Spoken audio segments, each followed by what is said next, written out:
Welcome back to Vaulted World Secrets, and if this is your first time here, I'm really glad you found us. Thank you for spending your time here tonight. Before we begin, thousands of years of recorded history were written almost entirely by men, about men, for men, and yet somehow the story of one enslaved Egyptian woman survived all of it. Why do you think her name was remembered when so many others were not? Drop your answer in the comments. I read every single one. Now let's begin. Her name appears only in records written by the people who owned her. That is where this story begins, not with a monument, not with a dynasty, not with a name carved into the face of a temple or pressed into clay by the hand of a scribe serving a king. It begins with a single clause in a text written by and for the household that held her in bondage, a clause that introduces her not as a person, but as a possession, not as someone who arrived somewhere, but as something that was already there, already allocated, already defined by her function, within a system that had no interest in anything else she might have been. She did not write her own story. She was not asked to. The ancient world almost never asked that question of enslaved women. It recorded them when they were useful to record and ignored them when they were not, and the vast administrative machinery of the ancient Near East, that relentless engine of tallies and inventories and household accounts, moved through the lives of women like her, the way the Nile moved through the flat fields of the Delta, without acknowledgement, without pause, leaving only the marks of its passage on the land it crossed. And yet her name is here. Her name is Hagar. She was Egyptian. She was enslaved. By every conventional measure of ancient record keeping, by the standards of an administrative apparatus that categorized women like her as mouths and hands and functions, that recorded what they produced and discarded what they experienced, she should not exist in the historical record at all. Queens survive in the archive by design. Generals survive by design. Priests and scribes and landowners survive by design, because the systems that produced those records were built to serve those categories of person. But an enslaved foreign woman with no political power, no institutional sponsorship, no lineage the preserving traditions considered primary, her survival is the anomaly this reconstruction is built around. Something happened, something the archive did not intend. What that something was and why it worked is a question that does not have a simple answer. But it begins, like most things that refuse to disappear, with a desert, and with water, and with a particular stubbornness of a real place that people kept returning to long after everyone involved had died. What follows is not myth. It is a reconstruction assembled from archaeological evidence, from the legal texts of the ancient Near East, from the administrative papyri of Middle Kingdom Egypt, from biblical scholarship and subaltern history and the emerging discipline of ancient women's studies, which attempts to recover the lived experience of those whom official record keeping was systematically designed to erase. It is, by necessity, incomplete. The gaps in Hagar's story are not accidents. They are the deliberate result of systems that were never designed to preserve what happened to women in her position, systems that recorded the outcomes of her existence without recording the experience of it, systems that noted what she produced for the household without ever once pausing to register what the household cost her. Those gaps are themselves a form of evidence. They are the shape of what was taken. To understand how Hagar came to exist within the record, to understand the mechanism of her preservation and the miracle of her survival in the archive, it is first necessary to understand the world that produced her. Egypt, in the period that scholars place between approximately 2,000 and 1,800 years before the Common Era, was the dominant civilizational force in the northeastern corner of Africa and the western edge of what is now called the Fertile Crescent. Its administrative apparatus was among the most sophisticated in the ancient world. It produced papyrus records of grain yields and labor allocations, household inventories and military tallies, letters between landowners and their agents that have survived in the dry air of the desert for 4,000 years and now sit in museums in New York and London and Cairo, still legible, still precise in their bureaucratic detail. Egypt knew how to record things. The question was always which things it chose to record. The empire's reach extended north into Canaan, the coastal and inland territory, corresponding roughly to modern Israel, Palestine, Lebanon, and parts of western Jordan and Syria. Trade moved through this corridor constantly.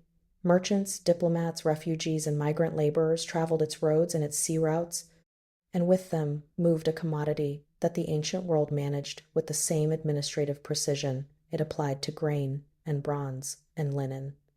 Slaves moved through this corridor. They were captured in military campaigns from Nubia in the south, from Libya in the west, from the Levant and Canaan in the north and east. They were purchased in markets, received as diplomatic gifts, born into bondage within existing households, or acquired through mechanisms that the ancient texts describe with a vagueness that is itself a form of violence, referenced simply as having been given or obtained without further elaboration of the circumstances that produced the transfer. The institution of slavery in ancient Egypt was neither uniform nor static. Scholars including John A. Wilson, who wrote extensively on Egyptian social structure, and Andrea M. Guiniers, who has examined both military slavery and household bondage in the New Kingdom period, have traced the multiple categories of unfree labor that existed simultaneously within Egyptian society. There were prisoners of war redistributed into royal households and temple economies. There were debt slaves, free persons who had surrendered their labor indefinitely against obligations they could not repay. There were those born into bondage, whose status passed through the maternal line. And there were those who entered servitude through arrangements so normalized by the social structures around them that the texts recording those arrangements felt no need to explain the process. The archive recorded the outcome. The experience of the person at its center was considered irrelevant to the transaction. What the surviving papyri reveal, when read against the grain of their administrative purpose, is the sheer scale of this human machinery. Egyptian household accounts from the Middle Kingdom document enslaved workers in numbers that range from single digits in smaller private estates to hundreds within the large temple complexes and royal installations of the Delta. The Brooklyn Papyrus, a document from approximately 1800 years before the Common Era, lists by name and geographic origin more than 40 enslaved individuals within a single household, some from Nubia, some from the Levant, many simply categorized as Asiatic, which was the Egyptian administrative classification for Semitic-speaking peoples from the territories north and east of the Delta. Among these listings are women recorded by function rather than history. They are weavers, wet nurses, domestic workers. In some cases, they carry names, but those names are frequently Egyptian administrative names assigned upon acquisition, not the names they arrived with. The names they were born with, if those names entered any record at all, were considered irrelevant to the transaction and were therefore not preserved. Hagar's name, whatever form it took before she entered someone else's account of the world, may itself have been a name assigned rather than given. The archive recorded what was useful. Everything else was allowed to disappear. Hagar of Egypt almost certainly entered the household of a Semitic patriarch named Abram through one of these mechanisms. The primary textual source, the Book of Genesis, in its Hebrew form, introduces her with a single clause that has been translated across dozens of languages and analyzed across thousands of years of scholarship without resolving its fundamental opacity. Sarai had an Egyptian slave girl whose name was Hagar. No age, no origin city, no family name, no account of how she came to be where she was or what that process cost her. The narrative moves past her acquisition, the way a household ledger moves past the listing of a clay vessel or a bolt of linen, noting its existence, recording its status, and proceeding to the next item. She was property. In the world the text was produced for, her acquisition required no more explanation than the acquisition of anything else. The household itself is described as originating from the region of Mesopotamia, the ancient river valley civilization centered on the Tigris and Euphrates, and traveling extensively through Canaan. The texts record at least one extended stay in Egypt proper, a stay during which the acquisition of Hagar is implied, though not directly stated. Whether she was purchased in a Delta market, received in a diplomatic exchange, seized through some legal mechanism of debt or dispute, or obtained by some other means, The text has chosen not to preserve 2. None of this is specified. What is specified is that she was Egyptian, that she was enslaved, and that she belonged to Sarai. Those 3 facts were sufficient for the purposes of the record.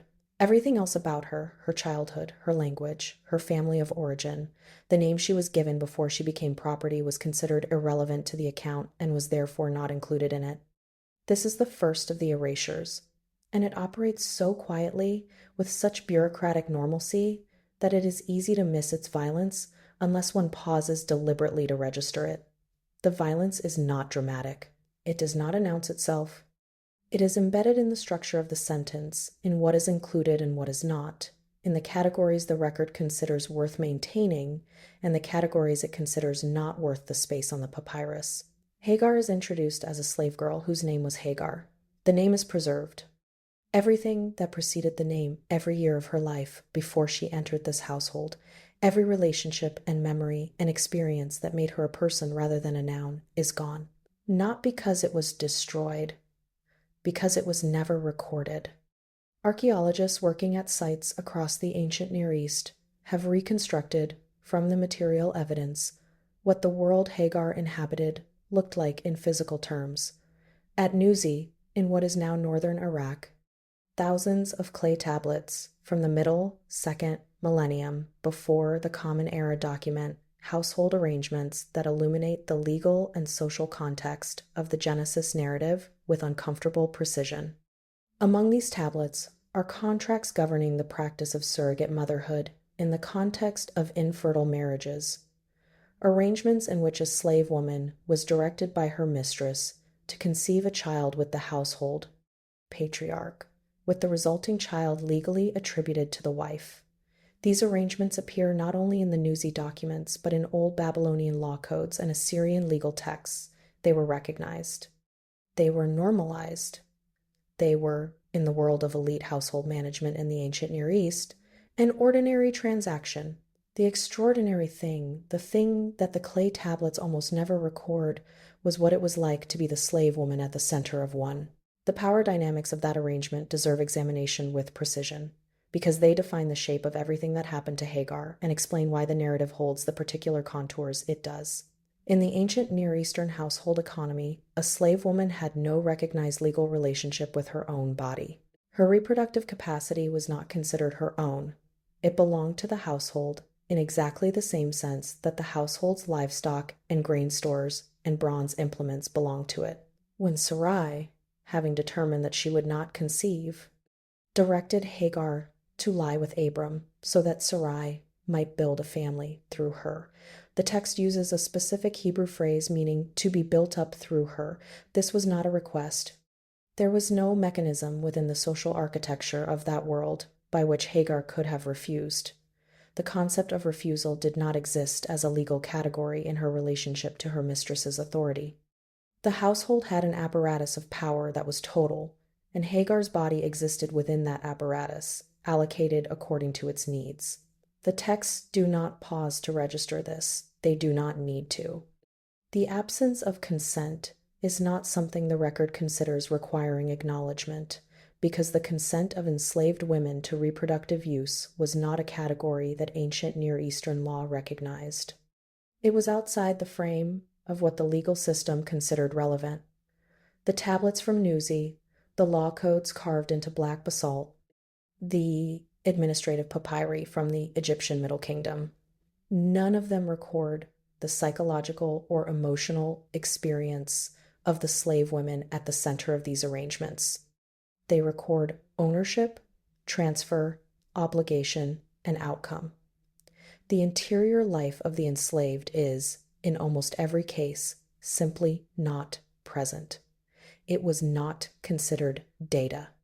It was not considered worth the clay. This is the horror that operates beneath the surface of Hagar's story, and it operates quietly, and it is precisely the quietness of it that is most difficult to hold in the mind. There is no single act of explicit brutality the text pauses over. There is no villain who announces his intentions. The violence is structural. It is in the architecture of the household and the legal codes of the civilization and the daily administrative logic of a world in which certain human beings had been defined before they arrived in any particular house as instruments of other people's purposes. Hagar did not need to be coerced in any dramatic sense.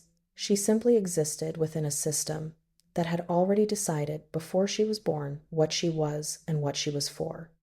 The household itself was a physical world as much as a legal one. Semitic pastoral households of the second millennium before the Common Era, reconstructed through archaeological work at sites in the Jezreel Valley, the Negev Highlands, and the Jordan River Basin, were built around central compounds of mud brick and stone, their walls thick enough to hold cool air through the middle of the day, their floors packed earth, worn smooth by years of foot traffic. The smell of such a compound was the smell of livestock and oil lamps, and the particular dry mineral scent of sun-heated mud brick. The sound was the sound of grinding stones in the early morning, of water being poured from clay vessels, of a household's daily operations moving through their assigned rhythms, before the heat of the day made movement difficult. This was the physical space Hagar occupied, not as a guest, not as a family member, but as labor. The compound she moved through was not hers. The grain she ground, the water she carried, the oil she poured into lamps that illuminated the rooms of the patriarch and his wife, none of it belonged to her in any sense the household recognized. She moved through that space the way the heat moved through it, present, necessary, and unremarked upon. She conceived. The text records this in the same flat administrative language it uses for everything else.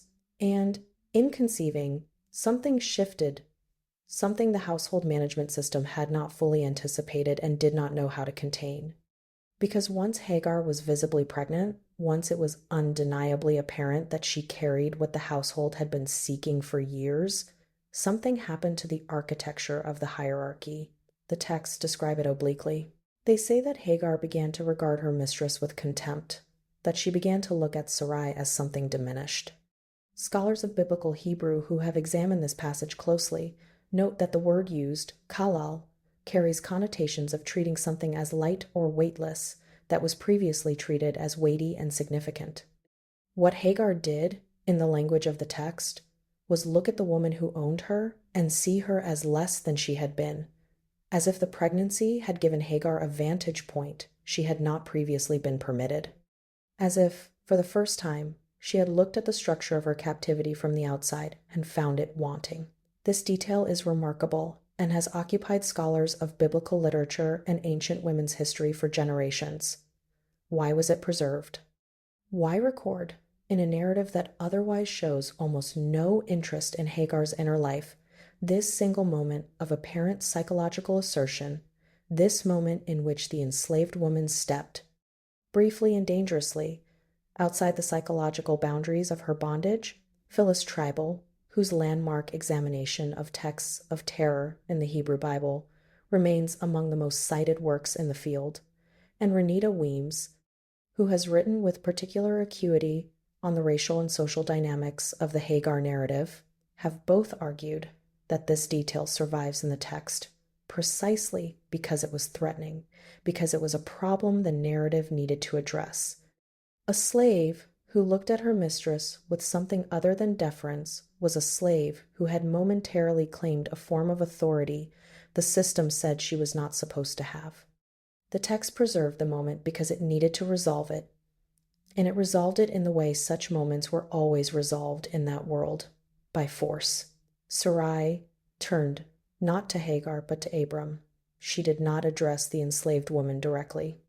She addressed the patriarch, because the patriarch was the locus of legal authority within the household, and the problem of Hagar's gaze was a legal problem as much as a personal one. Abram's response was immediate and complete. He handed Hagar back. A woman whose body he had used, who now carried his child, whom the household had instrumentalized for its own purposes, he returned her to Sarai's authority with 4 words in the original Hebrew that translate approximately as, "Do with her what seems good to you." He gave her back. And what Sarai did with that authority is described in the Hebrew with the word anah, a word that elsewhere in the biblical text describes affliction and humiliation. The suffering of enslaved peoples under conditions of forced labor and social degradation. It is not a gentle word. It does not describe a mild rebuke. Whatever Sarai did to Hagar in the period that followed, the outcome is specification enough. Hagar ran. She ran into the desert, into the wilderness of Shur, the northwestern region of the Sinai Peninsula, east of the Egyptian border, known from Egyptian administrative records as a landscape of limestone plateaus, sand flats, and near total absence of fresh water. Egyptian mining expeditions had operated in the Sinai since the early Bronze Age, extracting turquoise from the formations at Serabit el-Qadim and copper from the mines of Timna, and there were established routes across the peninsula used by nomadic Semitic groups and military patrols. But it was not a landscape that offered any particular hospitality to a pregnant woman traveling alone without supplies. The heat during the day reaches temperatures that are measurably dangerous to a body already under the physical stress of early pregnancy. The cold at night descends sharply. Water sources are separated by distances that, in the wrong season, cannot be covered by an unprepared traveler. Hagar ran into this landscape with, as far as the text indicates, nothing. The decision was not strategic.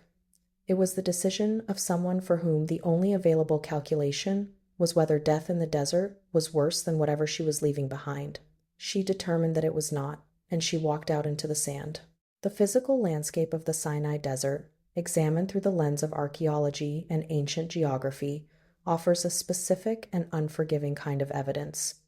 Expeditions conducted by the Israel Exploration Society and surveys associated with the Egyptian Supreme Council of Antiquities have mapped the ancient routes across the northwestern peninsula, the paths along which water could theoretically be found, the locations of springs and seasonal pools and cisterns cut into rock by the accumulated labor of centuries of travelers who understood that the desert would kill anyone who moved through it without knowing where to look. These water sources were not evenly distributed. They were clustered around geological features, wadis, where runoff occasionally pooled, limestone formations that trapped groundwater in shallow basins, patches of vegetation that indicated moisture below the surface. A traveler with knowledge of these features had some chance. A traveler without that knowledge, moving without guidance across terrain she did not know, had almost none. The text records that Hagar was found beside a spring. The location is named Ein Mishpat, the Spring of Judgment, also identified as Kadesh, a site that appears repeatedly in ancient Near Eastern geographical texts, and that scholars have proposed corresponds to a location in the northeastern Sinai or the northern Negev. She had found water. Somehow, in that landscape, alone and without preparation, she had found the one resource without which everything else was irrelevant. Whether this was the result of navigation, of instinct, of a memory of Egyptian border geography that she carried from her country of origin, or of something else entirely, the text does not say. She was there. She was alive. In a desert designed to be a final destination for the unprepared, she was there beside the water, and she was breathing. What happens at that spring is the moment the narrative pivots on the encounter that has generated more theological interpretation and more scholarly debate than almost any other episode in the Hagar story. The text describes a divine messenger, a presence associated with the God of the Abram household, who speaks to Hagar directly, who addresses her by her name, not by her function, not by her status, not by her relationship to the household that owns her, but by her name, and who asks where she has come from and where she is going. The question is strange. It is not a request for geographical information. It is, in the interpretive framework of ancient Near Eastern encounter, narratives of which this is one of the oldest extant examples, an act of recognition. It is what it looks like when someone in a text that has been ignoring you suddenly turns and sees you. Hagar answers with what is true. She does not frame her situation in heroic terms. She does not appeal to injustice or make any claim on the attention of the divine presence other than the simple statement of fact. She is fleeing from her mistress, Sarai. She names the structure accurately. She is a slave. She is running from the person who holds authority over her. She has no destination because there is no destination available to her, no institution in the ancient world waiting to receive an escaped enslaved woman and offer her something other than punishment or return. The wilderness is not a destination. It is the only direction that is not back. The theological tradition records that she was told to return, that the divine presence instructed her to go back to the household and submit to Sarai's authority. This instruction has troubled readers of the text across thousands of years of interpretation, and it continues to trouble scholars today. It does not resolve the injustice of her situation. It does not punish those responsible for her suffering. It does not liberate her or alter the power structure that produced her pain. It sends her back into the system that harmed her and frames this return in terms of future promise that her son would become the patriarch of an uncountable lineage, that she would be a founding mother whose descendants would extend beyond the horizon of any reckoning. This promise does not give her freedom, but it gives her a future that exists outside the household's definition of what she is, and she responds to it in a way that the text, almost despite itself, records with something approaching awe. She names the encounter, she names the place. In a text that almost never records enslaved women exercising this kind of authority, Hagar gives a name to the divine presence that has spoken to her, El Roi, in the original Hebrew, meaning the God who sees me, and she names the spring where the encounter occurred, Bir Lahai Roi, the well of the living one who sees me. This act of naming was not incidental in the ancient world. Naming was an act of authority. In the ancient Near East, the power to assign a name was inseparable from the power to define reality. The Egyptian creation texts understood speech itself, the act of naming things into existence, as the mechanism by which order was established from chaos. Ptah, in the Memphite theology inscribed on the Shabaka stone, creates the world through the utterance of names. This was not poetry. It was a cosmological statement about where power resided. When a pharaoh claimed a conquered territory, he renamed its cities. When a household acquired a slave, the first act of administration was frequently the assignment of a new name, one that marked the person as belonging to the household system, that severed the continuity of identity they had carried from wherever they came from. Names were not descriptive labels, they were instruments of control. To name something was to own the interpretation of it. Hagar, an enslaved woman with no legal standing, a foreigner in a landscape that was not her own, named a divine encounter and named a geographical site, and both names survived. They were preserved by traditions that were not her own, copied by scribes in communities that would not have recognized her right to the authority she exercised, transmitted across centuries in languages she never spoke. The names survived because they were attached to real things. The encounter was real enough to leave a mark. The spring was real enough that people kept returning to it. And when people kept returning to a spring, they kept repeating its name. And when enough people repeated a name long enough, it became very difficult to remove from the archive. She returned to the household. She bore a son.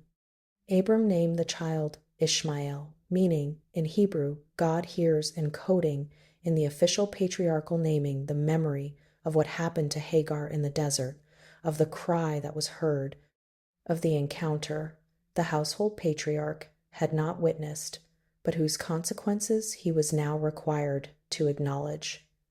The child grew within the household for approximately 13 years. He was Abram's son. He was the only male heir, and for those 13 years, whatever Hagar's status within the household remained enslaved, foreign, defined by her function. She was the mother of the only child of the patriarch, and that was a form of presence, however precarious, however contingent, that the household could not simply set aside. The ancient Near Eastern legal texts are illuminating on this point. The Nuzi tablets document arrangements in which slave women who bore children to the patriarch occupied an intermediate position within the household hierarchy, neither fully enslaved nor fully free, neither wives nor strangers, existing in a legal category that the household management system had created to contain a situation it had itself produced. They could not be sold. They could not, in most documented cases, be expelled while the child was young. They could be mistreated. The same texts that restrict their sale frequently record no restriction on the forms their mistreatment could take. But they could not be simply removed from the account the way a vessel or a bolt of linen could be removed. The child made her permanent, provisionally, within a system that preferred to keep nothing permanent about her. 13 years is a long time to be permanent in that way. Long enough for the child to grow old enough that the question of what he would inherit, and from whom, and in competition with whom, would eventually become unavoidable. Then Sarai, by this point renamed Sarah, and Abram, renamed Abraham, by the same divine tradition that had spoken to Hagar in the desert, conceived and gave birth to a son of her own. The child was named Isaac, and from the moment of his birth, everything changed. The provisional structure that had permitted Hagar's son to occupy a place in the household's future collapsed. The text records that Sarah saw Ishmael playing with the infant Isaac, or, in some translations, laughing at him. In a few contested interpretations, mocking him, and went to Abraham with a demand that scholars of ancient Near Eastern household law have recognized as legally precise: cast out this slave woman and her son, for the son of this slave shall not inherit alongside my son Isaac. This was not emotional rage, though it may have contained rage. It was a legal maneuver.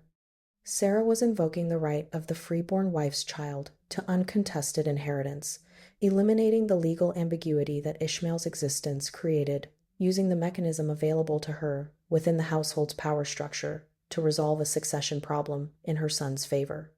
Abraham complied.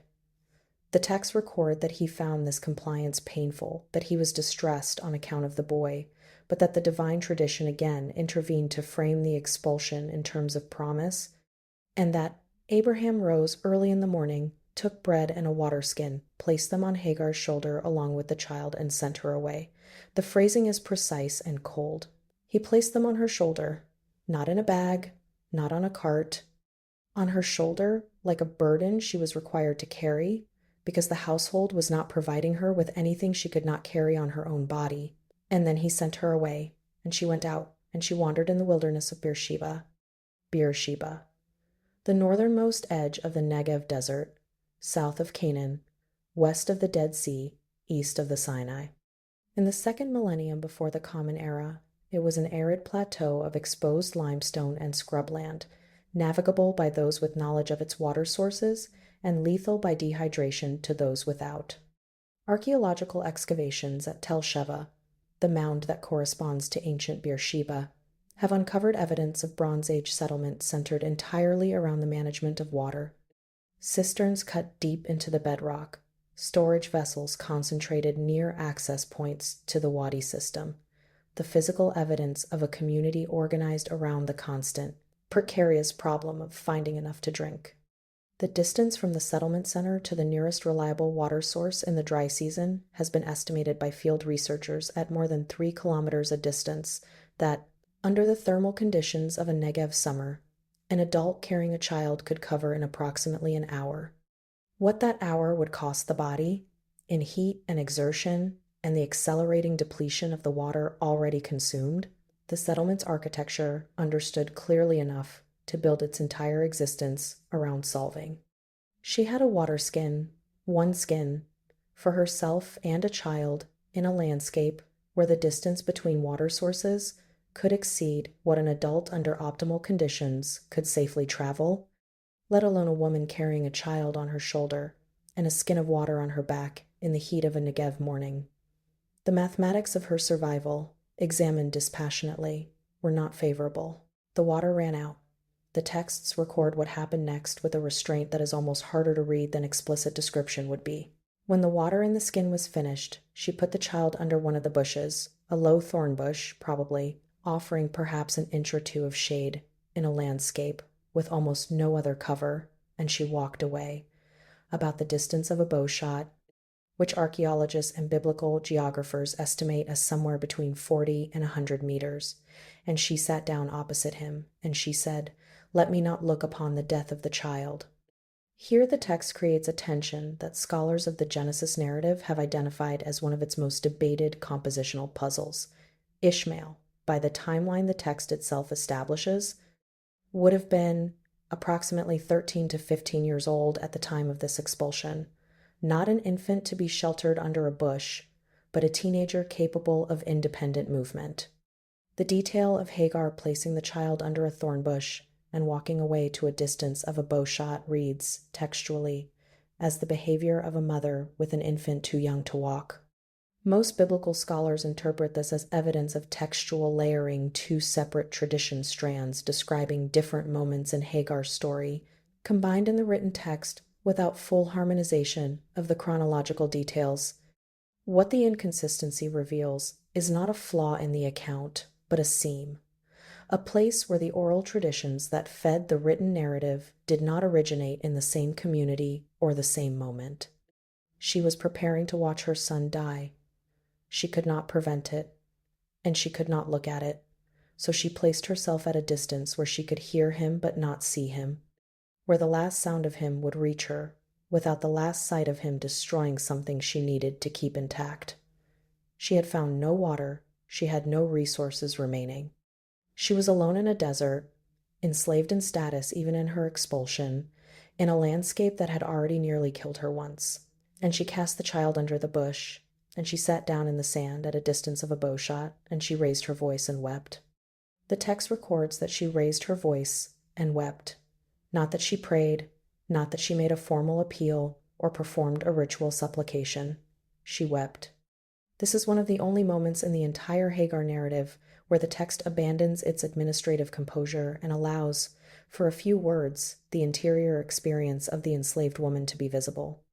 Not her theological function, not her legal status, not her household role or her reproductive outcome, or her relationship to the patriarchal lineage, her experience. She was sitting in the sand in the Negev desert, listening to her son, and she wept because there was nothing else left in the world to do. And this is where the question that opened this account finally arrives with its full weight. She should not be here. Not in the desert, though the desert should have taken her twice. Not in the record. A woman sitting in the sand at a bow shot's distance from her dying child, weeping because there was nothing else left to do, is not the kind of figure that ancient archives were built to preserve. She held no political office. She controlled no land. Her son's lineage is the one the text most carefully distinguishes from its primary concern. The communities that preserve this narrative had every institutional reason to let her dissolve into the background of the account to note her as a function, a vessel, a mechanism for producing the child, and then to allow her to fade. And for thousands of years, scholars of the traditions that preserved her story largely did exactly that. She appeared in commentaries as a symbol, an allegory, a problem to be resolved. What she was, a specific Egyptian woman, in a specific desert, in a specific moment of extremity, was treated as secondary to what she was thought to represent. She survived the archive not because the archive chose her. She survived because she left marks on the physical world that proved more durable than the silence the archive preferred. What those marks were, and how they outlasted everything the system that produced them intended, that is what the rest of this account is about. The theological tradition records that the child's voice was heard, not Hagar's weeping, the text specifies, but the child's cry, and that Hagar's eyes were opened to a well of water. Scholars have written at length about this opening of eyes, about what it implies regarding the well's prior existence and Hagar's prior inability to perceive it. Archaeological surveys of the Beersheba Basin have identified ancient water sources from the Bronze Age and Middle Bronze Age springs and cisterns that would not have been visible on the surface to a traveler who did not know where to look, whose presence would have required either local knowledge or a very particular combination of light and terrain angle to detect. The possibility that Hagar, at the extreme edge of dehydration and grief, had stopped within reach of water she could not see is not theologically impossible and not archaeologically implausible. Whether she found it by divine intervention, by Egyptian knowledge of the Sinai border geography she had carried from her country of origin, by the desperate perceptual clarity that sometimes attends extreme physical need, or by some combination of all of these, the text does not resolve. What the text records is the outcome. She filled the skin with water. She gave the child water. They lived. What follows is the passage in the narrative that most commentaries pass over quickly, and that deserves much more attention than it typically receives. The text records that as the boy grew, Hagar took a wife for him from the land of Egypt. She chose his wife, an Egyptian slave woman, expelled without resources into the desert, who had survived not once but twice, who had named a spring and named a god, and been sent out of two households in the same generation. That woman reached back into the country that had produced her and made a choice that would determine the lineage her son established. She exercised maternal authority. She reached past everything that had been done to her, past every mechanism of erasure and expulsion that the household and its world had applied to her, and made a decision that would echo forward in history. The founders of the Ishmaelite Confederation, the peoples of the Arabian Peninsula and the Sinai region, whom the text associates with her son's lineage, carried Egyptian blood through Hagar's choice. The patriarchal text preserves this fact while managing to minimize the woman who made it possible, but it cannot remove her from the account, because she is the account. Take her out, and the lineage has no origin. Take her out, and the spring at Lahai Roi has no name. Take her out, and the narrative has a hole in it that the traditions that came after have never successfully filled. This is the question that scholars of subaltern history, the history of those whom official records were designed to exclude, return to again and again when they examine the Hagar narrative. Why was she kept? Why did the traditions that preserve the Abraham story, traditions produced entirely by communities descended from the Abraham household, communities with profound institutional interest in narratives that centered the patriarchal line and the lineage of Isaac and the covenant that the text says was established through that lineage. Why did those traditions keep Hagar? She serves no obvious theological purpose for them. Her son's lineage is explicitly distinguished from the lineage the text most cares about. Her presence does not shore up any dynastic claim or institutional priority of the preserving communities. In the strictest economy of narrative, she is unnecessary, and yet she is there. Her name is preserved. Her words at Lahai Roi are preserved. Her weeping in Sheba is preserved. Her act of choosing a wife for her son from Egypt is preserved. She is in the text in a way that cannot be surgically removed without damaging the structural coherence of what remains. Phyllis Tribal has argued that Hagar functions as what she calls an unabsorbable remainder, a figure the tradition could not fully process or contain, whose presence in the text generates a disturbance precisely because she does not fit the categories the text is built to serve. She is not the mother of the chosen lineage. She is not a villain whose punishment the narrative requires. She is not a symbol with a clean allegorical purpose. She is a specific, named, feeling human being who was enslaved and used and expelled, and who survived, who did something in the desert that a divine tradition felt compelled to record as significant, and whose significance could not be excised from the archive without leaving marks that would themselves require explanation. The tradition kept her because it was too late not to. She had already named a spring in a real desert, and the desert had remembered, and the remembering had made it into writing before anyone could decide to exclude it. A spring with a name is a geographical fact. Geographical facts are harder to erase than people. The interpretive traditions that accumulated around her story, across the centuries, each processed her through the lens of their own priorities. The Jewish Midrashic literature engaged with her story, and her identity, and her relationship to the covenant narrative. Some Midrashic texts identify her as the daughter of Pharaoh himself, a tradition that has no basis in the Genesis account, but that reflects the ongoing interpretive pressure to elevate a figure the plain text had left unresolved.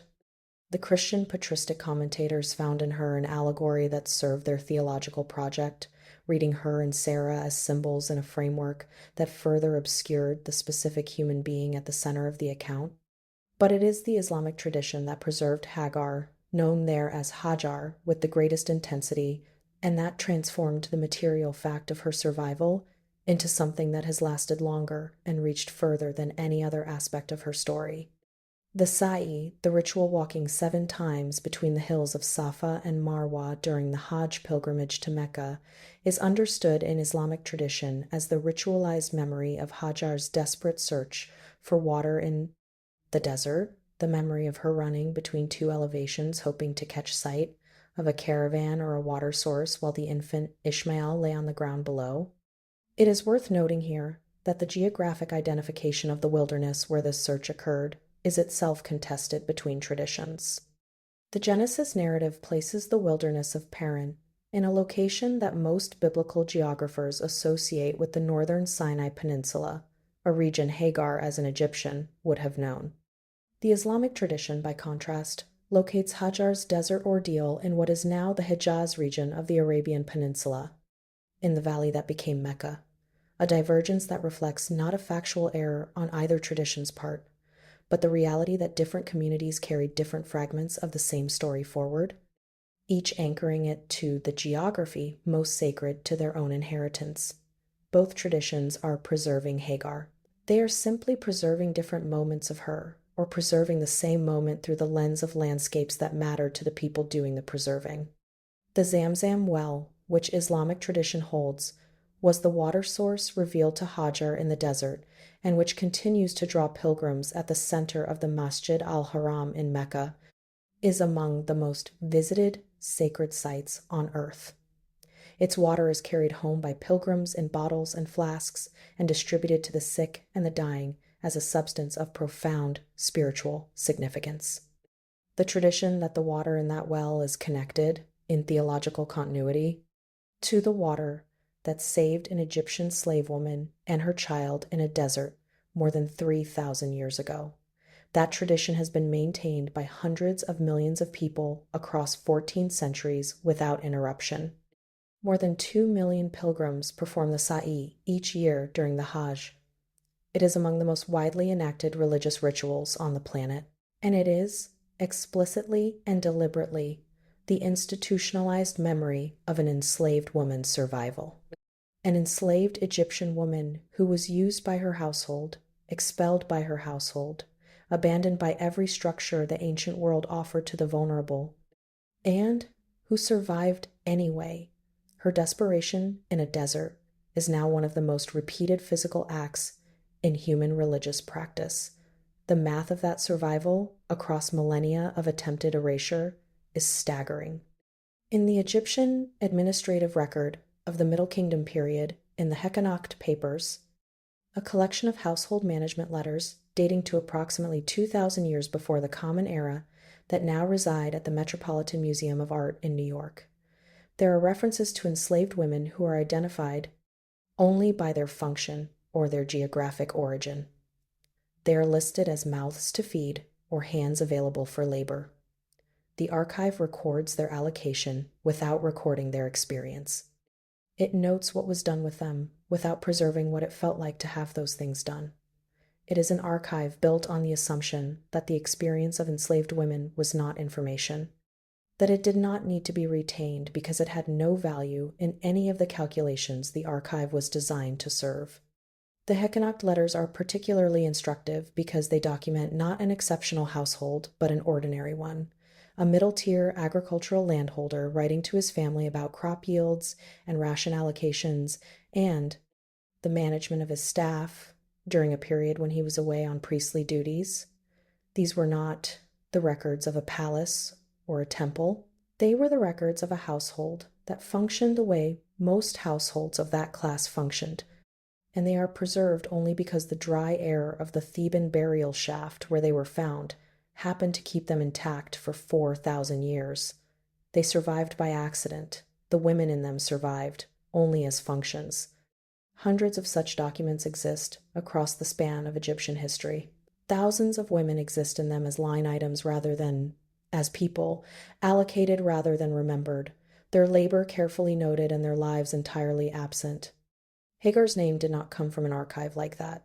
It came from a narrative tradition that was designed for entirely different purposes and that preserved her, almost accidentally, as a specific individual within a theological account that was primarily about someone else. But those administrative papyri, those household management letters and labor tallies and grain allocation records, provide the material context in which her existence must be understood. She was one of thousands of enslaved Egyptian women whose lives moved through exactly that kind of administrative logic, whose bodies and labor and reproductive capacity were managed with the precision of an empire that was very good at recording the things it considered worth recording. She is the one whose name came through, not because the archive chose her, because she named a spring in the desert that people kept returning to for water, and every time they returned, they repeated her name, and the repetition outlasted the systems that tried to contain her. The well of the living one who sees me, Bir Lahai Roi. The site appears again in the Genesis narrative, associated with later figures in the patriarchal lineage. It becomes a place people return to, a recognized landmark in the landscape of the ancient Negev. A spring with a name that travelers and traders and nomadic peoples moving through that region knew. A name that carried within it, in compressed form, the memory of the woman who gave it. A memory durable enough to outlast the dynasty that owned her, outlast the language she spoke as a child in Egypt, outlast the social structure that produced her bondage, outlast the household that used and expelled her, outlast the specific theological traditions that recorded her encounter at the spring, and arrive, still attached to her name, in the 21st century of the Common Era, where it sits in university library databases and graduate seminar syllabi and the physical itineraries of millions of pilgrims who walk the hills of Mecca each year in deliberate, ritualized memory of the moment she refused to disappear. She was erased. And she was not erased. Both things are simultaneously and permanently true, and the tension between them is why her story still produces in its readers something that most ancient historical accounts do, not a specific, unresolvable discomfort that is itself a form of recognition. She did not survive in the archive because of power or wealth or political significance. She did not survive because any institution decided she was worth keeping. She survived because the systems that tried to contain and erase her made marks on the physical world, a named spring, a named god, a named well, a lineage attached to real geography in a real desert, and those marks were too permanent and too widely known and too deeply embedded in the landscape to remove. She survived because truth, when it is specific enough and grounded enough in an actual physical place that people keep returning to, is extremely difficult to bury completely, even under 3,000 years of sand. Even under the accumulated weight of traditions that were not hers, and records that were never written for her, and archives that were built on the assumption that what she experienced did not constitute information worth retaining, the spring at Bir Lahai Roi has not been definitively located by modern archaeology. Several sites have been proposed, none has been conclusively confirmed. The landscape that would have held it, the northeastern Sinai, the northern Negev, the border zone between Egyptian administrative territory and the Canaanite interior, has been surveyed, excavated, and mapped across more than a century of archaeological work, and the spring has not surfaced from any of it with the certainty the texts imply it deserves. It may be buried, it may have dried. It may be precisely where people have always said it is, waiting for the right season and the right instrument and the right question. But the water itself, the water that feeds whatever remnant of that source still exists, the water that pushed upward through limestone 4,000 years ago when Hagar found it, is still there. Somewhere in that rock, still finding its way toward the surface the way water always does, indifferent to the arguments about where it is and to whom it belongs and what it means. The name of the woman who found it and named it is still attached to it, in texts that were never written to honor her. That, in the end, is perhaps the most precise answer available to the question of how she survived.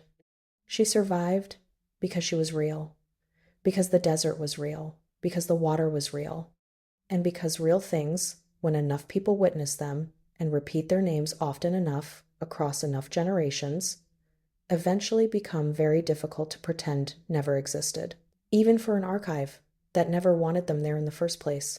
If you find yourself drawn to histories like this, to the ones that almost did not make it through, to the names that the record tried to lose and could not consider subscribing, there are many more of them, buried, waiting, not yet fully understood.